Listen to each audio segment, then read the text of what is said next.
ગુજરાતમાં આજથી ગાજવીજ સાથે વરસાદ પડવાના એંધાણ છે। હવામાન નિષ્ણાંત અંબાલાલ પટેલે આગાહી કરી છે। દક્ષિણ ગુજરાત અને દક્ષિણ સૌરાષ્ટ્રમાં આંધી વંટોળ સાથે વરસાદની આગાહી કરી છે। રાજ્યમાં ચોમાસાનો પ્રારંભ ધમાકેદાર રહેશે। 10 જૂનથી લો પ્રેશર સિસ્ટમ સક્રિય થશે। 12 જૂનથી મુંબઈ અને દક્ષિણ ગુજરાતમાં ભારે વરસાદ પડી શકે। 17 જૂને એક સાથે 2 બોલ માર્ક લો પ્રેશરના કારણે પૂર આવે તેવો વરસાદ પડશે। 17 જૂન બાદ સમગ્ર દેશમાં ભારે વરસાદ પડશે।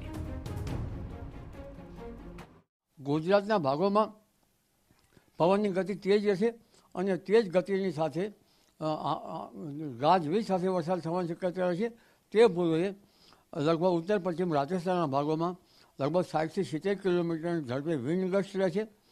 આપણે અહીં પણ વિન્ડ ગસ્ટ રહેશે, પરંતુ તારીખ 9મી તારીખે લગભગ ગુજરાતના ભાગોમાં હેક્ટાપાસ્કલ એટલે હવાના દબાણો આવી સ્થિતિ જ્યારે થાય ત્યારે આંધી વંટોળનું પ્રમાણ વધતું હોય છે, કારણ કે લો પ્રેશર જરા 1000 મિલીબાર ઓછું છે।